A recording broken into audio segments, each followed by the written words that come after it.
প্রায় ৪ বছর পর আবারও ৩৭ বিলিয়ন ডলারের ঘরে উঠেছে দেশের বৈদেশিক মুদ্রার রিজার্ভ।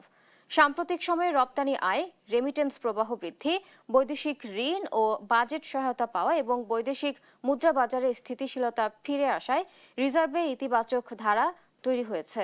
কেন্দ্রীয় ব্যাংকের সর্বশেষ তথ্য অনুযায়ী সোমবার দিনের শেষে কেন্দ্রীয় ব্যাংকের নিজস্ব হিসাবে দেশের বৈদেশিক মুদ্রার রিজার্ভ দাঁড়িয়েছে ৩৭.053 মার্কিন ডলার।